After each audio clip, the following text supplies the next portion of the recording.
This is the home on the 100 block of Hobby Road where Copperas Cove police say Carey lost her life. On Thursday, police responded to a 911 hang-up call and discovered Carey dead in the home. They also found 37-year-old Kevin Frazier with a gunshot wound. I spoke to Carey's daughter today, who was too heartbroken for an on-camera interview. But she did tell me, quote, "My mom was a hard-working woman who took care of all 6 of us. She was a nurse and she had 2 businesses in Killeen and was getting ready to set up a 3rd location in Dallas. My mom always wanted to be happy," end quote.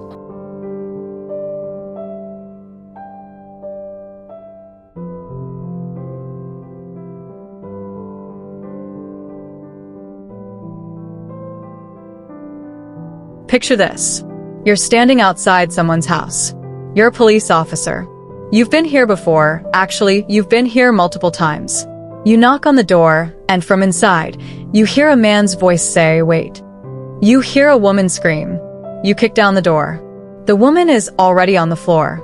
The man who told you to wait? He's the one who pulled the trigger. Now here's the question that should haunt every single one of us. How many times does a woman have to call for help before we actually help her? On April 7th, 2022, 33-year-old Destiney Carey made what would be her final call for help. The police were literally standing on her doorstep when Kevin Frazier decided that if he couldn't have her, nobody could. But here's what makes this story different from every other domestic violence case you've heard. This wasn't sudden. This wasn't unpredictable. This was a murder that took years to happen with a paper trail of warnings so long you could wallpaper a house with it. Before we go deeper into Destiney's story, if you believe these stories need to be told, please subscribe to True Crime Unravelled and hit that notification bell. These aren't just cases, they're warnings that could save lives. Destiney Carey wasn't supposed to end up as a statistic. She was a registered nurse in Georgetown. She owned not 1 but 2 successful boutiques, with plans for a 3rd in Dallas. She was raising 6 children, 6, while building a business empire that would make most people half her age feel exhausted just thinking about it. She had just bought her own house. She was proof that you could rise above anything life threw at you. But Kevin Frazier, her ex-husband, had been telling everyone who would listen exactly what he was going to do. Not in whispers, not in private messages, but right there on social media for the whole world to see. We have our ups and downs, just like everybody else. We have our ups and downs like everybody else. But she know at the end of the day, where my I've been her hubby 6 years now strong. She know that. We married for 4 years. We did. Like, cut it out. You gonna cut me off like that? Okay. I'ma drink my crown and coke on that note. He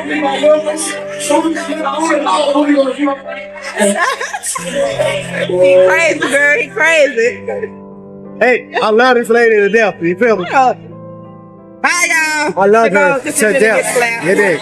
I love her to death, he'd say, emphasizing that last word in a way that made viewers uncomfortable enough to comment about it. The warnings were there. The protective orders were there. The police reports were there.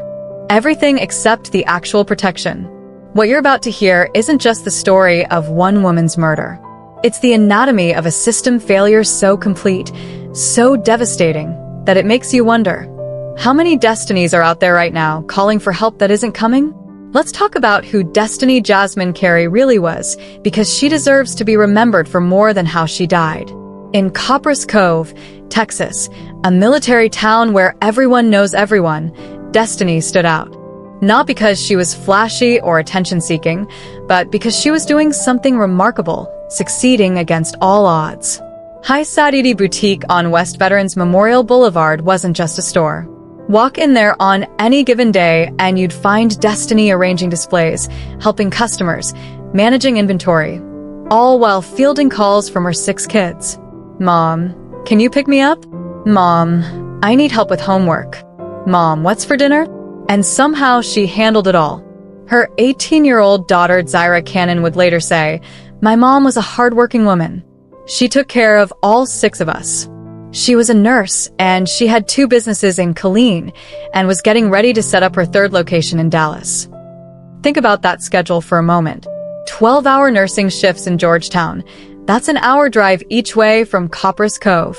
Running 2 boutiques. Raising 6 children. Planning a business expansion to Dallas. Most people can barely manage 1 full-time commitment, and here's Destiney juggling 4. But success has a way of threatening certain types of men. Kevin Frazier was 37 years old, a former Army staff sergeant who served from 2004 to 2016. 12 years of military service, reaching the rank of staff sergeant. That should mean something: discipline, honor, protection. Instead, Kevin's main accomplishment seemed to be being married to Destiney. Watch their social media videos and you'll see a pattern that's painful in hindsight. When Destiney talks about her businesses, Kevin interrupts to talk about how long they've been together. When she discusses her plans for expansion, he redirects the conversation to their relationship. 6 years strong, he'd say. Married for 4. Like he was trying to claim ownership through repetition. Here's something that should have been a red flag visible from space. In every video, in every interaction, Kevin felt the need to prove their relationship to strangers on the internet. Why? What was he trying to convince people of? Or maybe the better question is, who was he trying to convince? Them or himself? 2021 was when Destiney finally said enough. She filed for separation. She got a protective order. She did everything the system tells victims to do. And Kevin? He treated that protective order like it was written in disappearing ink. Court records show he violated it repeatedly. He'd show up at her boutique, monitoring her customers, especially the male ones. He'd follow her from her business to restaurants, to family gatherings. Witnesses reported seeing him parked outside her house at odd hours. This wasn't love. This was surveillance. Think about living like that. Every time you leave your house, checking your rearview mirror. Every time a customer walks into your store, wondering if your ex is watching from across the street. Every notification on your phone making your heart race because it might be him. That was Destiney's reality for months. She called the police. Multiple times. And multiple times, they showed up, took notes, and left. Kevin would be gone by the time they arrived, or if he was there, he'd be told to leave, and that would be it. No arrest. No consequences. Just a man who kept coming back, getting bolder each time, because he was learning something important. The system wasn't going to stop him. On social media, Kevin's behavior was becoming more disturbing. He'd crashed Destiney's live videos about her business, inserting himself into her professional space. And always, he'd use that phrase that makes your skin crawl when you know how this ends. I love her to death. People noticed. Viewers commented on how uncomfortable it made them. Friends and family members later reported that Destiney had started changing her routines, taking different routes to work, varying her schedule. She knew. She absolutely knew what was coming. Here's what makes this even worse. Destiney wasn't quietly suffering. She was documenting everything, reporting everything, doing everything right. She was practically drawing the system a map of her future murder, and they still couldn't find their way to protecting her. April 6th, 2022. 24 hours before Destiney would die, the police were called to her house again. Another domestic disturbance. Officers arrived to find signs of a physical altercation. Kevin had already fled the scene. The officers took statements, photographed evidence, filed yet another report to add to the growing pile. Let that sink in. The night before she died, the police had evidence of violence. They had a suspect with a history of violations. They had a victim who had been begging for help for over a year. And what did they do? They filed paperwork. Now, I want you to imagine being Destiney that night. You've just had another violent encounter with your ex-husband. The police have come and gone, and he's still out there. Free. You've got 6 kids in the house who depend on you. You've got businesses to run in the morning. You've got a life you're trying to live. And you absolutely know that he's going to come back. The next morning, April 7th, Destiney posted something on Facebook that, in hindsight, reads like a goodbye. One thing I know is that y'all need to stop letting people have so much power over you. You should not be on the same subject on day 2. Was she talking to others, Or was she talking to herself? Was this her way of trying to reclaim some control in a situation where she had none? We'll never know, because by that afternoon, she'd be gone. At 11:45 that morning, something happened in that house on Hobby Road. We don't know exactly what triggered it, but we know Destiney managed to dial 911. The call connected, but after just a few seconds, it disconnected. No words were spoken. Just silence, then nothing.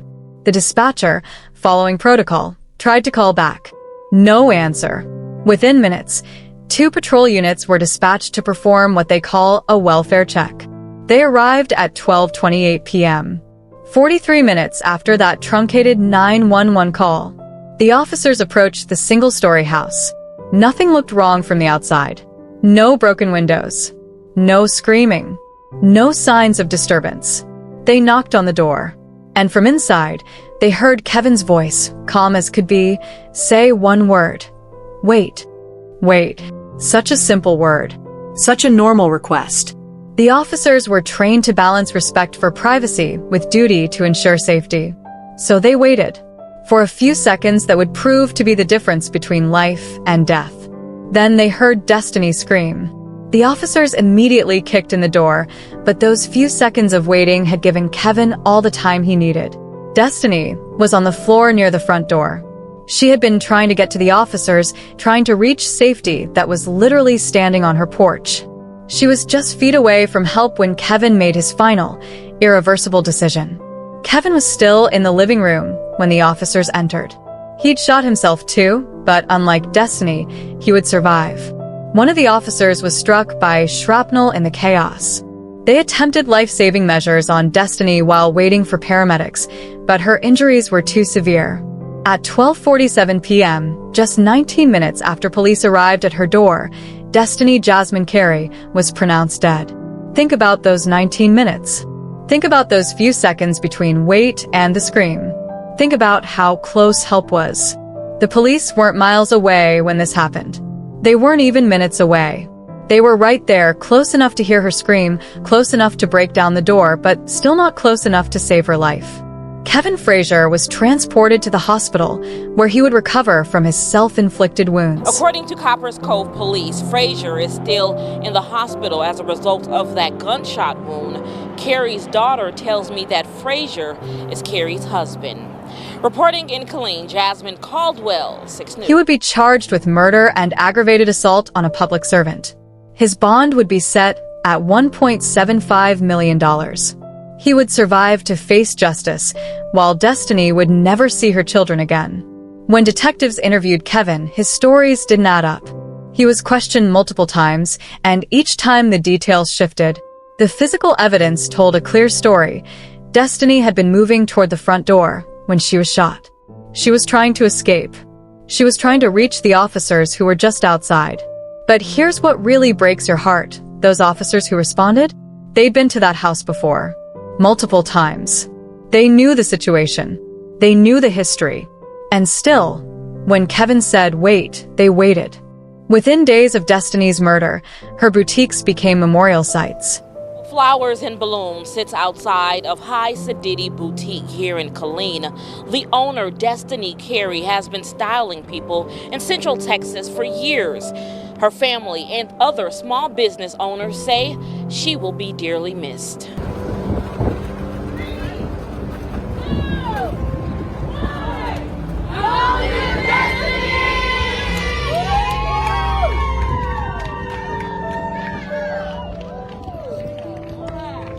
Flowers, balloons, and notes from customers who remembered how she made them feel beautiful, confident, special. Her daughter Zaira told reporters, "My mom just always wanted to be happy. She was always a fun person to be around.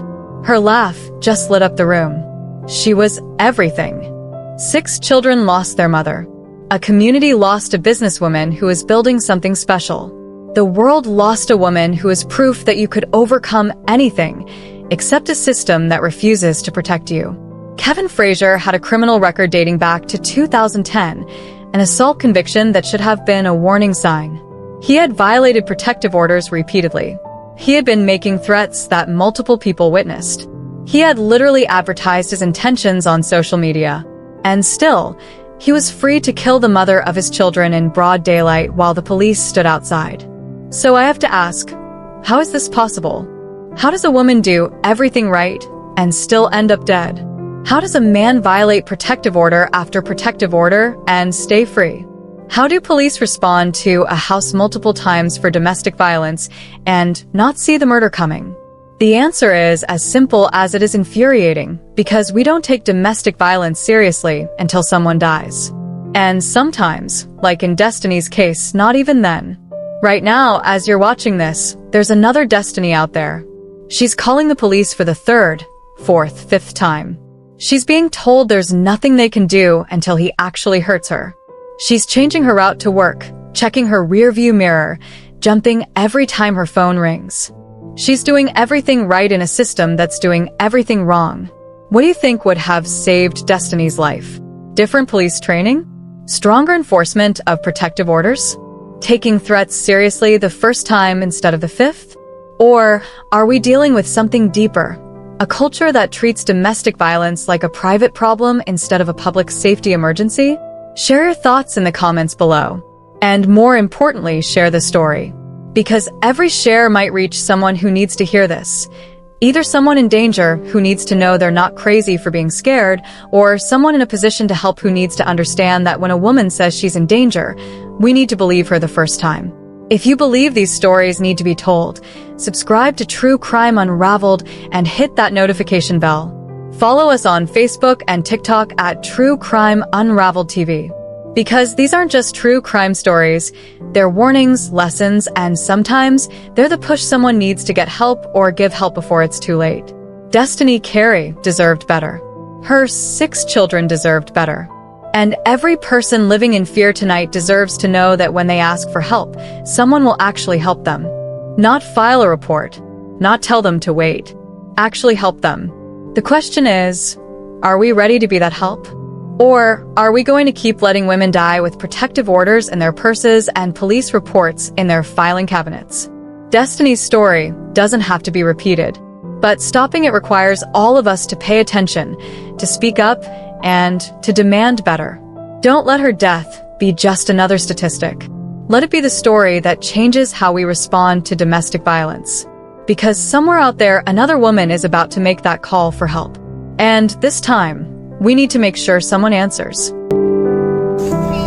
are some people who want to say something. So I'm gonna let her sister say something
first. Oh, wow, I'm on 2%, y'all.